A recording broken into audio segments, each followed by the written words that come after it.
Vamos chamar as crianças aqui à frente, vamos orar por elas, se elas terem a aulinha delas. Vem? Vamos? Vem?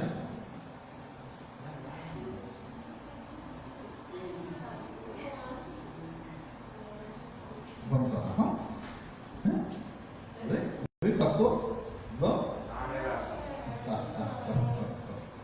Vamos orar. Querido Deus, amado Pai, Senhor, diante de Ti nos colocamos mais uma vez para abençoar a vida dessas crianças, Senhor, que desde pequena tem tido a oportunidade de estar na Tua casa, de conhecer a Tua palavra, e desde pequena, Senhor, tem sido apresentada diante de Ti.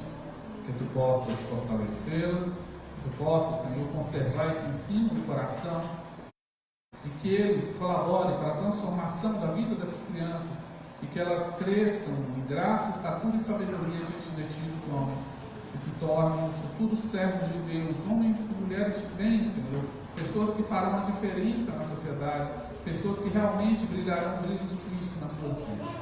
Abençoe a professora com o ensino que será ministrado na vida delas, que Tu possas usá-la poderosamente, Senhor. Nós Te louvamos e Te pedimos que abençoe também a nossa vida aqui agora, e fale ao nosso coração, Senhor, através da mensagem que será ministrada, no nome do Senhor Jesus.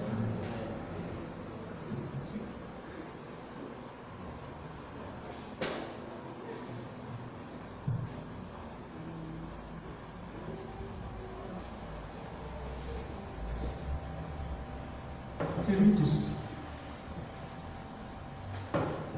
a vida com Jesus, ela é a melhor vida que pode existir, mesmo diante das tribulações, das dificuldades que venham. Nós sabemos que ela é a única vida verdadeira e completa que uma pessoa pode ter aqui nessa terra. E Jesus, Ele não complicou o caminho do céu. Jesus, Ele não falou assim: olha, para você ir para o céu, você vai ter que abrir mão e fazer essas coisas todas aqui. Era algo muito difícil, algo que você teria que subir de joelho em cima das maiores escadarias, algo que você teria que carregar muito peso, algo que você teria que comer comidas que não gosta, algo que você teria que fazer algo que desagradasse ao extremo. Não, Ele vai fazer um convite. E a transformação após esse convite, ela vai depender de mim atender esse convite. E é óbvio que não será fácil, porque ela vai bater numa palavrinha que chama ego, o meu eu. Renunciar ao eu não é algo simples. Mas uma vez que você aceitou o convite e começou a andar, quando você percebe, você já está muito longe na caminhada. Quando você percebe, você já está caminhando com Cristo há muito tempo e a vida foi transformada. Hoje eu quero falar um pouquinho sobre esse convite de Jesus à nossa transformação, à nossa vida, ao nosso relacionamento com Ele. Abram suas Bíblias em Mateus capítulo 11. Vamos ler os versos 28 a 30 e vamos estar falando um pouquinho sobre isso hoje. Mateus capítulo 11.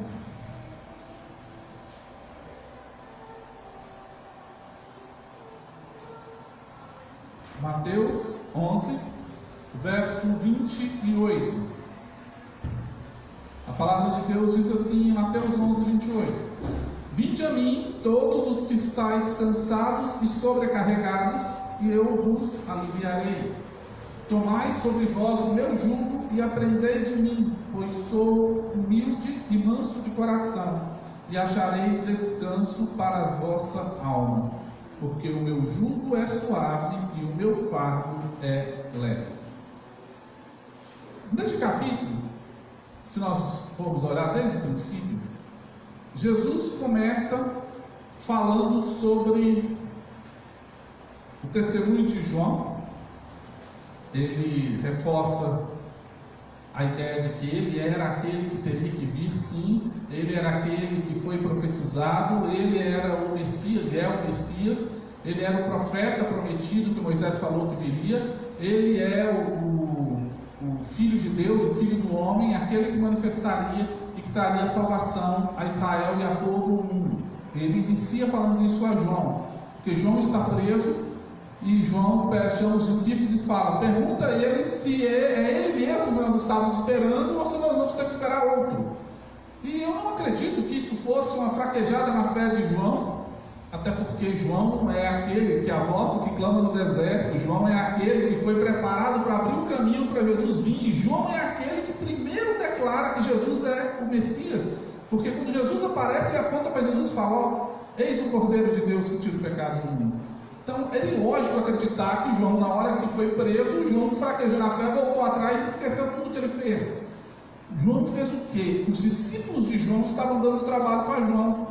João tinha muitos discípulos, porque imagina você passar 450 anos entre Malaquias e João, variando de 400 a 450 anos, sem nenhum profeta de Deus se levantou nesse período. Nenhum homem que pudesse falar que Deus estava falando através dele, porque Deus não falou nesse período diretamente através de profecia.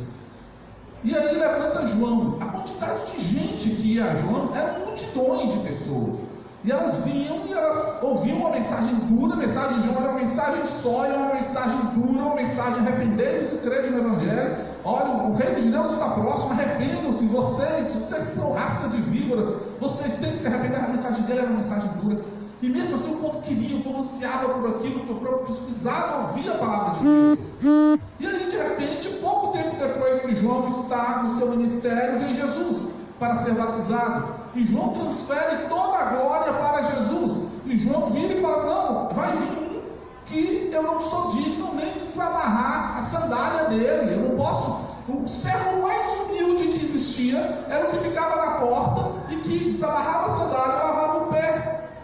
Ele fala: eu não sou digno nem de ser essa pessoa, esse que está vindo. E aí os discípulos de João ficaram todos ali, estarrecidos, falando: quem será essa pessoa que João fala tanto? Quem será essa pessoa que João, sendo profeta de Deus, fala que ele não é digno de desamarrar o sapato dele, a sandália? Aí chega Jesus, e ele vira: olha, eis o Cordeiro de Deus que tira o pecado do mundo. E aí depois, João vai, continua ainda, ele ainda estava livre. Os discípulos de João começam a migrar para ser discípulos de Jesus, e alguns discípulos mais fiéis a João chegam em João, encostam nele, dão um tapinha, eu imagino nele assim, e falam assim: João, acorda, João, seus discípulos estão todos saindo de você, João, e estão indo para Jesus, daqui a pouco você vai ter discípulo nenhum. E aí ele vira e fala assim: é necessário agora que ele cresça e eu diminua. O trabalho que eu tinha para realizar eu realizei. Eu abri o caminho com um arauto dizendo: o reino de Deus está próximo, o reino de Deus está chegando. E o reino de Deus era Cristo que estava chegando com o seu reino. O meu papel agora é afastar. Eu sou o amigo do noivo, aquele que vai na frente gritando: eis o noivo está chegando. Mas quando o noivo chega, o amigo do noivo já não tem mais esplendor, ele já cumpriu o papel dele, é a hora do noivo ter o brilho. E aí depois João é preso por Herodes. E lá na cadeia é quando os discípulos de João vão visitar João. E eu imagino que numa dessas visitas eles chegaram e falaram assim: mas João, que certeza que você tem que é esse que é o Messias? Que certeza que você tem que é essa pessoa que você disse que não era digno de desamarrar as sandálias? Que certeza que você tem que é ele mesmo, não é outro? Já surgiram tantos Messias nesses 400 anos. Nós já estamos calejados de Messias que surgiram. Que certeza você tem disso? Aí eu imagino que João virou para os discípulos e falou: vão lá e pergunte para ele, ouça a resposta dele, fala que sou eu que estou perguntando, vai lá, pergunta para ele se é ele mesmo ou se nós vamos ter que aguardar outro. E aí quando vão, Jesus fala: olha, responda a João o seguinte: os paralíticos andam, os cegos enxergam, os leprosos são curados, os presos são libertos, e o evangelho é pregado a todas as pessoas. E aí aqueles homens viram aquilo e testemunharam e ouviram aquilo. Então quando eles retornam a João provavelmente falou para assim: vocês estão vendo? É exatamente ele. Então o texto começa declarando que Jesus é sim o único Salvador e que Jesus é o Messias verdadeiro. Depois no capítulo 11, continuando, nós chegamos no Jesus o juiz, em que ele julga de forma justa e fala sobre as cidades, sobre os milagres que Jesus tinha feito em todas aquelas cidades, e dizendo que se ele tivesse feito, por exemplo, Corazim e Betsaida, ele fala: de ti, Corazim e Betsaida, Ai de ti, Cafarnaum, porque se os milagres que eu fiz tivessem sido feitos em Tiro e Sidom, se tivessem sido feitos dentro de, está tendo uma vibração, tivessem sido feitos até dentro de Gomorra, eu digo que eles teriam se arrependido, e vocês não. E Jesus vai falar sobre isso, mas em seguida Jesus vai virar e falar assim: mas eu fico feliz que isso tenha acontecido com todos. Por quê? Porque isso é uma forma de Deus selecionar, separar as pessoas, separar aqueles que estão atendendo o convite supernatural. É uma forma de Deus trabalhar. E aí ele fala no verso 27, assim: tudo me foi entregue por meu Pai. Ninguém conhece o Filho senão o Pai, e ninguém conhece o Pai senão o Filho, e aquele a quem o Filho o quiser revelar. E aí ele fecha esse momento para entrar nesses 3 últimos versos que nós lemos. Ele fecha com a ideia de que João declarou ele Messias, ele fecha com a ideia de que aquelas pessoas que viram aqueles milagres, se tivessem que converter por causa dos milagres apenas, elas teriam convertido, porque se esses milagres tivessem sido realizados em cidades muito piores, e fossem eles o agente que produziria a salvação, aquelas pessoas salvariam. Depois ele vira e complementa e fala assim: mas eu estou feliz com tudo isso, porque isso é uma peneira, isso é uma maneira de mostrar aqueles que chegam até mim pelo milagre, aqueles que chegam até mim buscando apenas um ganho, e na verdade eu quero um relacionamento mais profundo. Então ninguém vai vir de verdade até mim para ficar, se não for Deus que permitiu, e aqueles que eu mesmo chamei para mim. E aí ele começa com o grande convite. O convite de Jesus é: vinde a mim. Vinde a mim é um convite a um encontro. Ele não é um convite de que eu fique lá e ele aqui.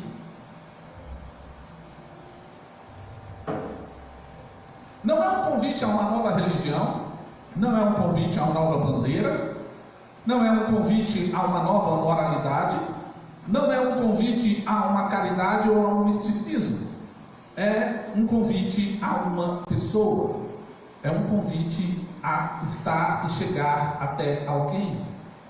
Não é um convite a algo vago, não é um convite puramente filosófico. Vamos refletir quem é Jesus, vamos pensar nas atitudes de Jesus, vamos buscar entender o ensino escrito teológico de Jesus. Não é um convite a esse ponto, por mais que tudo isso seja importante, mas não é esse convite. O convite é: vinde a mim, ou seja, se aproximem de mim, venham até mim. Vinde a mim, todos que estáis cansados e sobrecarregados, e eu vos aliviarei. Vinde a mim, um convite específico a uma pessoa específica, somente Cristo.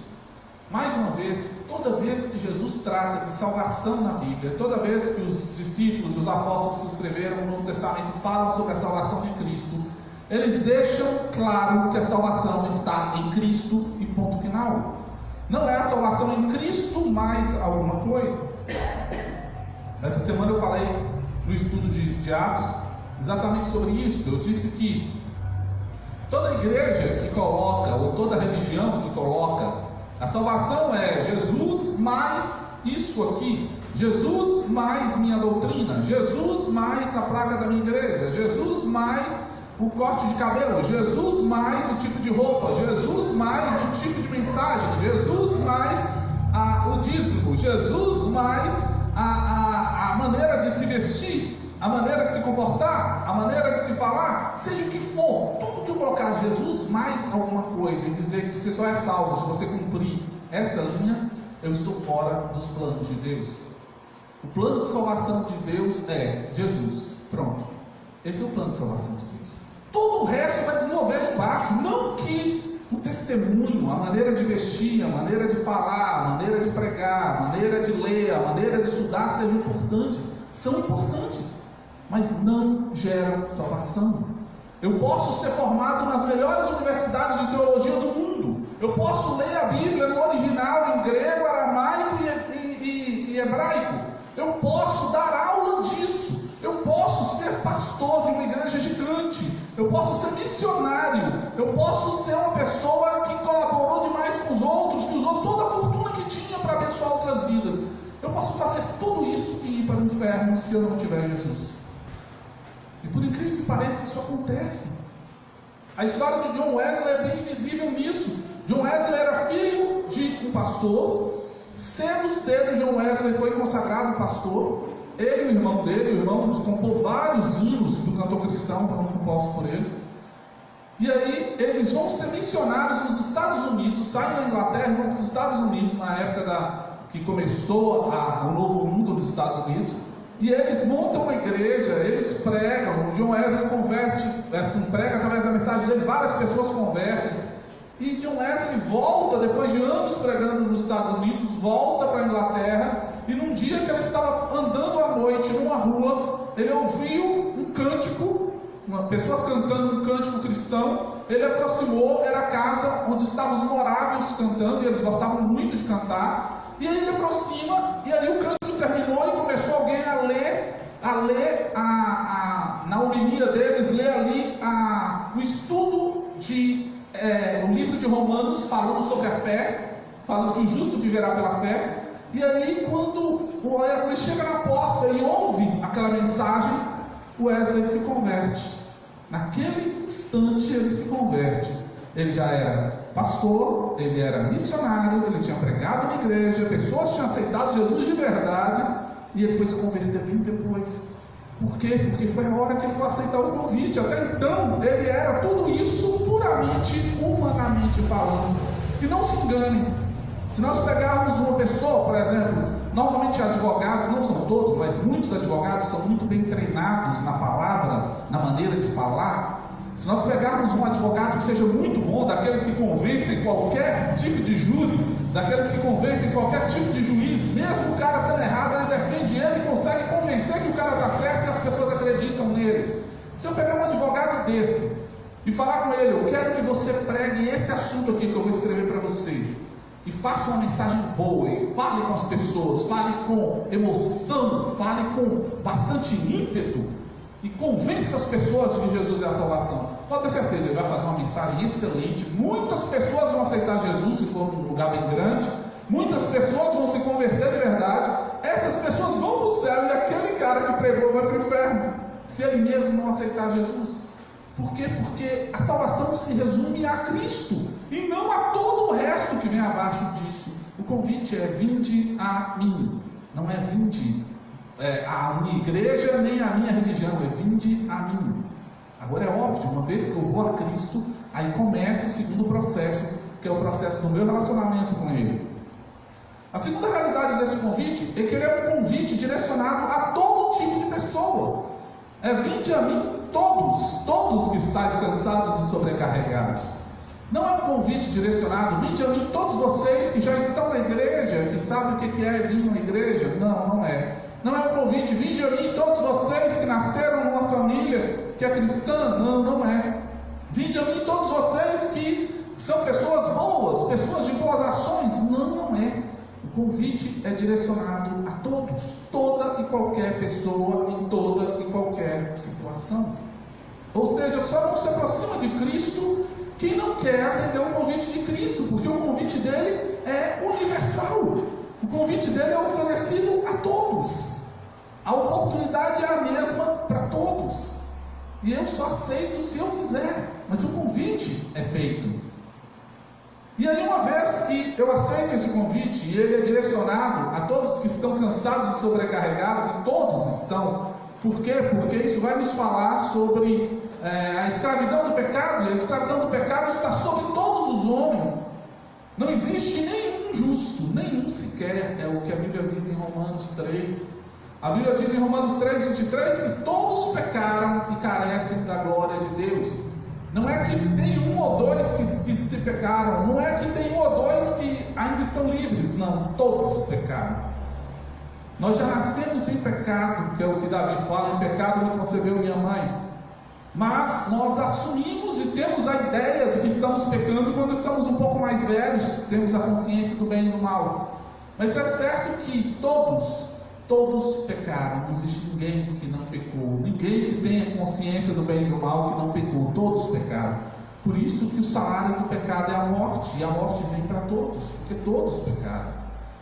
E aí o convite de Jesus é: se você é oprimido pelo pecado, se você está sobrecarregado pelo pecado, pelas dificuldades do pecado, venha a mim, eu vou aliviá-los. Venha a mim e vocês vão encontrar alívio em mim. Então o primeiro passo é vir até Cristo, tirar o meu fardo de pecados e jogar na cruz. Esse é o primeiro passo. Ali eu já encontro alívio. Só que aqui é interessante que Jesus fala primeiro do alívio e em seguida ele fala do descanso. Ele diz assim: vinde a mim todos que estáis cansados e sobrecarregados, e eu vos aliviarei. Tomai sobre vós o meu jugo e aprendei de mim, porque sou manso e humilde de coração, e achareis descanso para a vossa alma. Há uma diferença muito grande entre alívio e descanso. Eu já tive alguns carros na vida, mas teve uma época, quando meu pai faleceu, ele tinha um Alpalona 4.1 Commodore. Quem conhece de carro sabe que carrão que esse carro é, e o quão pesado esse carro é, nada bruta, carro muito, esse carro era 83, se não me engano, e assim, era muito bonito o carro. Quando ele faleceu, eu tive um apego com aquele carro, mandei reformar ele ficou muito bonito, e eu tive que depois devolvê-lo para minha mãe vender, porque junto com o carro você tinha que voltar amarrado com uma correntinha, arrastando poço de gasolina, porque o carro bebia demais, você pisava, o litro de gasolina ia embora. Então assim, não era nem a gasolina cara de hoje em dia, mas era muito caro andar no carro, era um carro mais para ficar guardado. Mas eu me lembro que algumas vezes, enquanto nós fomos arrumando ele durante uns 6 meses, até deixar ele muito bem arrumado, reformou lata, reformou estofado, mexeu na mecânica, deixou o carro muito novo. Mas durante esse período, enquanto eu usava e ele ia mexendo, vez por outra ele dava um probleminha, era um carro muito velho. E aí, era eu e meu irmão que trabalhávamos no mesmo lugar, e às vezes descia um ou descia outro e ia empurrar aquele carro. E empurrar um carro daquele tamanho, uma banheirona de ferro, quase parece ferro batido, né? Uma lata bruta, é um peso gigante. E às vezes nós tínhamos que empurrar até o negócio pegar, e aí pegava e a gente ia. Ou às vezes você empurrava até colocar num lugar que ficasse fora do que seria a estrada, para conseguir alguém para ir lá dar uma mão e ajudar e resolver o problema. Eu vou explicar para vocês a diferença entre alívio e descanso. Quando nós empurrávamos aquele carro com aquele peso todo, e aí depois chegava no lugar onde tinha que chegar, ou pelo menos ele pegava e a gente podia andar nele, na hora que a gente parava de empurrar, havia um alívio gigantesco. As pernas a gente estava tremendo de tanto cansaço que foi, os braços tremendo. A gente sentava e ficava ali um tempo sentado para ter aquele alívio, e sentia aquele alívio daquele esforço físico tão grande que foi feito durante aquele tempo. Mas o descanso mesmo, ele só acontecia dias depois, porque você ainda passava 1 dia, 2 dias com o corpo doendo, daquele esforço físico que você fez, que é um esforço fora do seu normal. E aí depois que passava 1 dia, você fala: poxa, eu estou com o corpo moído. E aí você passava 1 dia, 2 dias, até o seu corpo descansar, até você encontrar descanso de verdade e seu corpo já não lembrar mais daquele esforço físico. A diferença de alívio e descanso está aí. Quando Jesus convida: vinde a mim todos que estáis cansados e sobrecarregados, e eu vos aliviarei, é o primeiro convite, é o convite para entrar pela porta e colocar o seu fardo diante de Cristo. Só que muitas pessoas ficam somente nesse primeiro convite. Elas não continuam em: tomai o meu jugo e aprendei de mim, que sou manso e humilde de coração, e acharei descanso para as vossas almas. Elas só param no primeiro convite. E o primeiro convite é o que mais acontece. A maioria das pessoas, elas vêm, elas estão estressadas, elas estão cansadas com a escravidão do pecado, elas estão cansadas com o peso que o pecado coloca nas costas dela, e ela vem para a igreja, e ela ouve uma boa mensagem, ela ouve que Deus a ama, e aí ela se sente feliz com aquilo, e aquele fardo muitas vezes é depositado naquele momento ali. Só que quando chama para a segunda fase, que seria o relacionamento com Cristo, que seria começar a caminhar com Cristo, essa pessoa não quer, e ela vai embora. É como se ela tivesse empurrado o carro. Ela sentou, ela sentiu o alívio de ter descansado aquele minutinho ali. Mas o descanso real não aconteceu. O descanso real ainda não foi produzido. O descanso real só virá quando eu realmente me entregar a Cristo, quando eu realmente começar o relacionamento com Ele. E aí que entra na segunda fase desse convite. Tomai sobre vós o meu jugo e aprendei de mim, que sou manso e humilde de coração, e achareis descanso para a vossa alma. Jesus, quando fala sobre isso aqui, Jesus fazia isso muito, ele fazia muita comparação, as parábolas dele eram comparações com coisas comuns que aquelas pessoas entenderiam, principalmente coisas ligadas ao campo. Aqui ele está pegando a figura de dois burrinhos ou dois bois que puxavam um arado e puxavam uma carroça, e aquilo ali eles usavam o que se chama de jugo. O jugo era algo que era colocado no pescoço desses animais, normalmente de madeira. Quando eram dois, normalmente eram dois, às vezes era um jugo só. Ele vinha, fazia uma parte assim, encaixava no pescoço de um bichinho e seguia de madeira e fazia outra de novo e encaixava no pescoço do outro. E aí aqueles dois juntos puxavam a carga. E muitas pessoas abusam muito dos animais, e às vezes colocam cargas muito grandes. Eu vi uma vez uma carga tão grande que da carroça que ela fez assim, levantou o burrinho ficou balançado com as perninhas assim, e a carga assim, de tão grande que a carga era para o coitadinho do bicho. Acontece isso. E é óbvio que quanto mais animais eu conseguir colocar para puxar a carga, mais carga eu consigo colocar, porque eu divido a força. E nesse caso aqui, quando Jesus está pensando no jugo e está pensando no fardo, o fardo já é a sacolinha que se coloca em cima do burrinho, ou então a carroça que se prende nos animais que vão puxar. Quando Jesus está pensando nisso, ele está pensando em algo que era comum naquela época, em que os fazendeiros utilizavam muito. E aí ele faz um paralelo e fala assim: olha, tomem sobre vós o meu jugo e aprendei que eu sou manso e humilde de coração, e vocês vão encontrar descanso para a sua alma. Por quê? Porque o meu jugo é suave e o meu fardo é leve. Ou seja, ele fala que o jugo que é colocado sobre aquele que serve a Deus é um jugo suave, não é um jugo pesado, não é um jugo que machuque, não é a carroça que vai levantar o burrinho e ficar com as patinhas lá, não é. É algo leve, é um fardo leve, é algo que é possível de ser feito. Por quê? Porque Deus sabe como o homem é. Deus sabe como o homem é falho. Deus sabe como o homem é fraco. Se Deus exigisse do homem muita coisa para o homem ser salvo, não entrava um no céu, porque as pessoas não teriam capacidade para isso. E aí o próprio Deus, Jesus, vem e se transforma em homem. O Verbo se fez carne e habitou entre nós, e habita entre nós. E ele fala: tomem sobre vocês o meu jugo, ou seja, o meu fardo. Significa que Jesus andaria junto com a pessoa, os dois andariam juntos carregando o jugo e carregando o fardo.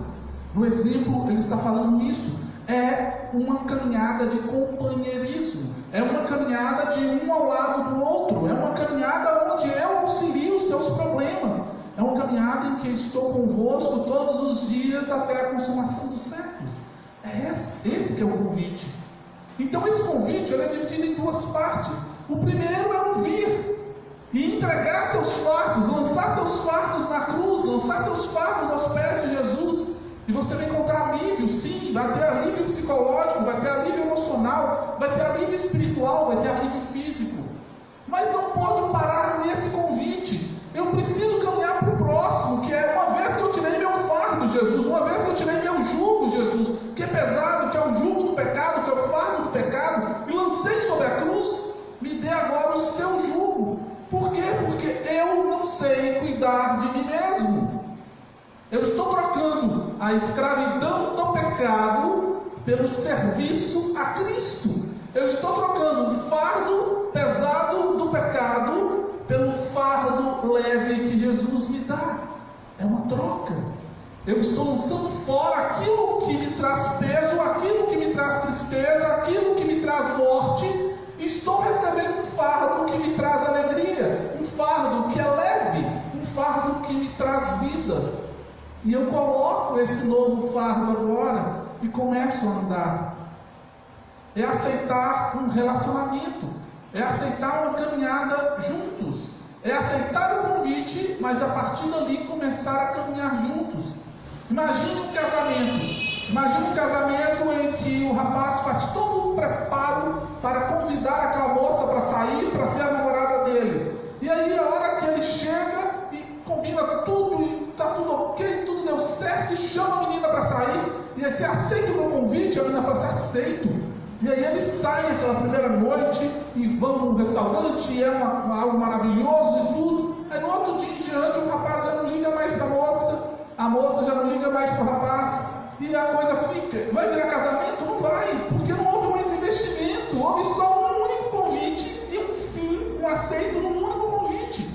A partir dali não houve amadurecimento nesse relacionamento, a partir dali não houve troca, a partir dali não houve conversa, nunca vai prosperar. Não tem como. Então, quando se há um convite para um relacionamento, ele só se torna frutífero se o relacionamento continuar. Se o relacionamento não continuar a partir dali, se eu simplesmente me aliviar dos meus fardos na hora que eu vim ouvir a mensagem de Cristo, me aliviar dos meus fardos na hora que eu ouvi aquele louvor e ele tratou minha alma, me aliviar dos meus fardos na hora que eu pedi oração ao pastor, o pastor orou e eu estou sentindo agora meu coração aliviado. Se dali eu fui embora e eu não buscar mais Cristo, não adiantou nada. Eu me aliviei temporariamente, eu me aliviei só naquele momento. Meus problemas vão continuar, e eles vão crescer, e eles vão se tornar um fardo cada vez mais pesado. Então o convite de Cristo é: venham a mim, vocês que estão cansados e sobrecarregados. Vocês vão se sentir aliviados assim que vierem.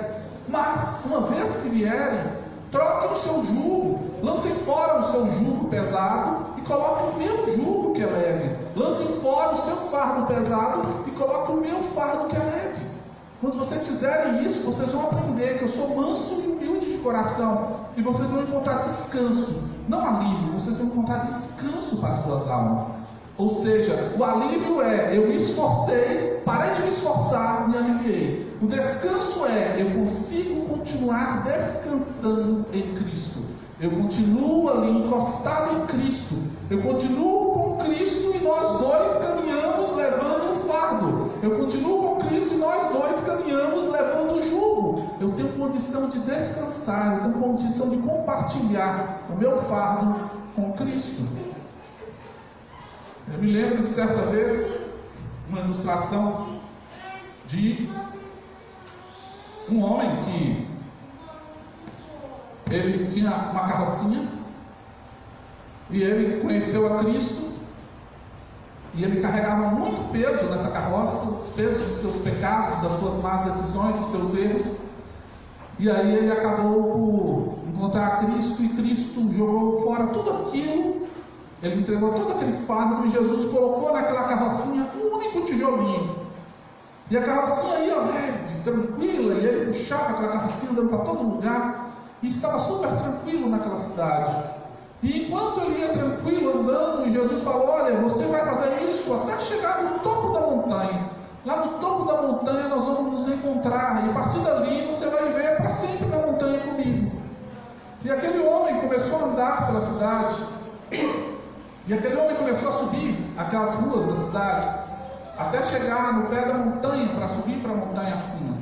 Só que enquanto ele passava pela cidade, chegou algumas pessoas que ele conhecia. A dona Tristeza chegou para ele e falou assim: olha, por onde você está indo? Eu estou indo lá para o topo da montanha. A dona Tristeza pegou e falou com ele: eu estou com um pacotinho aqui, não é muito pesado não, e eu estou indo para aquele lado, você podia pôr na sua carrocinha para mim? Eu falei assim: é claro, a senhora é uma pessoa tão simpática, pode colocar aí. Ela colocou dentro da carroça aquele peso. Ele andou mais um pouco, e a dona Angústia na esquina encontrou com ele. E a dona Angústia virou e falou assim: olha, para onde você está indo? Aí ele falou assim: eu estou subindo, eu vou chegar lá no alto da montanha. E a dona Angústia pegou e falou assim: olha, eu tenho um pacotinho, é lá para cima também. Será que dava para colocar? Estou vendo que sua carroça está tão vazia. Aí ele falou assim: pode colocar aí, dona Angústia. Tantas vezes eu conversei com a senhora, tantas vezes eu senhora, pode colocar aí. Ele colocou mais um pacotinho. E ela seguiu. Aí o senhor descontentamento vinha virando a esquina. E ele olhou e falou assim: ué, moço, você por aqui? Eu falei: sério? Moço, tá diferente sua carroça, né? Parece que você aliviou bastante o peso aí, né? Sim, agora não tem quase nada. Eu falei assim: olha, não, mas pra onde você está indo? Estou indo lá para a montanha. Não, para a montanha mesmo que eu estava indo. Coloca mais um pacotinho para mim, leva para mim, por favor. E com isso, ele foi encontrando pessoas. E foi colocando coisas na carroça, foi colocando coisas na carroça, foi colocando coisas na carroça. Quando ele chegou lá embaixo, ele começou a tentar subir. E ele não conseguia. A carroça estava muito pesada. E ele falou assim: poxa vida, mas eu acabei de aliviar o meu fardo ali embaixo quando eu conheci o Senhor Jesus. Eu passei só pela cidade, eu cheguei no pé da montanha, eu já estou cheio de novo, o que aconteceu? E aí Jesus vai, encontra com ele de novo, e aí eles conversam, e ele fala: a diferença sua está entre o alívio e o descanso. Você se aliviou ali no início da cidade, mas você não buscou o meu descanso, você só buscou o alívio. Então você se aliviou das dificuldades que você estava, e ficou só com o único fardo leve que você teria que carregar. Mas você começou a colocar os fardos de outras coisas em cima. E foi colocando angústia, ansiedade, depressão, raiva, medo, ódio e todos os sentimentos ruins que tem. Aí ele se sobrecarregou de novo. Aí Jesus falou: é necessário buscar o descanso. Você vai ter que se aliviar disso agora. E a partir de agora você vai subir e descansar em mim. Você não vai mais descansar em outra pessoa, você não vai mais buscar outra pessoa, você não vai mais pegar os fardos desse mundo e vai colocar sobre você. Não. Nós temos uma mania tola de ansiedade, e ansiedade é pegar o problema do futuro e trazer no presente, sendo que eu não posso resolvê-lo. Imagina uma pessoa que tem um carro, e aí ela vai e paga o IPVA desse ano do carro. Ela pega e começa a pensar: poxa vida, será que no ano que vem eu vou ter dinheiro para pagar esse IPVA? Ela está pegando um problema do ano que vem e está trazendo para o dia presente. Isso é ansiedade. Ela não sabe nem se ela vai estar viva no ano que vem, ela não sabe nem se ela vai estar com aquele mesmo carro no ano que vem. No entanto, ela está pegando o problema do futuro e trazendo. E a ansiedade é um ladrão de tempo. Ele vem e começa a consumir meu coração, e eu vou ficando preocupado, com aquele futuro. Eu não estou falando que você não deve fazer planejamentos, eu acho que planejamento é uma coisa boa, uma coisa positiva, mas tem que se fazer orando a Deus, entregando a Deus, e esperando acima de tudo em Deus. Eu faço o meu plano, a Bíblia fala: o homem faz planos, mas a resposta vem de Deus. Então eu faço os meus planos e apresento a Deus, e oro junto a Deus enquanto estou fazendo, mas eu não posso trazer ansiedade. Jesus diz: basta cada dia o seu mal. Ou seja, eu me entrego e descanso em Cristo. Quando eu aceito a Jesus e me alivio dos meus fardos do pecado, eu preciso agora caminhar com Cristo, e caminhando com Cristo encontro descanso para a minha alma. Só assim eu consigo realmente atender o convite que Jesus fez aqui. Só assim eu encontro descanso, mas depois eu troco o meu fardo pesado, sujo, o meu fardo que magoa a Deus, o meu fardo que me machuca, por um fardo que é um fardo leve, por um fardo que é possível de carregar, por um fardo que Jesus vai caminhar comigo carregando esse fardo. E aí eu entendo que o jugo do Senhor é suave e que o fardo dele é leve. Amém? Vamos curvar nossas cabeças, vamos estar orando para iniciar o nosso momento de ceia. Querido Deus e amado Pai, Senhor, te louvamos e te agradecemos, porque sabemos que podemos descansar em Ti, Senhor, descanso verdadeiro, não apenas um alívio temporário das nossas ansiedades, dos nossos temores ou dos nossos pecados, mas um descanso eterno, um descanso onde nós carregamos um fardo leve, que é o fardo que o Senhor deixa para nós, um fardo que o Senhor caminha conosco para carregar. Um jugo que é suave, um jugo que não machuca, um jugo que é compartilhado contigo. E nós podemos entender que o Senhor é manso e livre de coração, e nós podemos entender que o Senhor quer o nosso bem, e que o Senhor causa transformação verdadeira, e de que quando, mesmo diante de todos os diversos problemas da vida, quando nós nos entregamos de verdade a Ti, quando nós nos colocamos diante de Ti, nós temos as nossas vidas transformadas, nós encontramos descanso verdadeiro e descanso real. Que Tu possas, Senhor, acima da religião, acima das decisões puramente humanas, que Tu sejas o nosso Senhor e que nós possamos trocar a escravidão do pecado pelo senhorio de Cristo. Que Tu possas reinar absoluto em nossas vidas e que possamos estar no centro da Tua vontade. Abençoe agora, Senhor, a nossa ceia que teremos e continue conosco. Nós Te louvamos e Te agradecemos no nome do Senhor Jesus. Amém.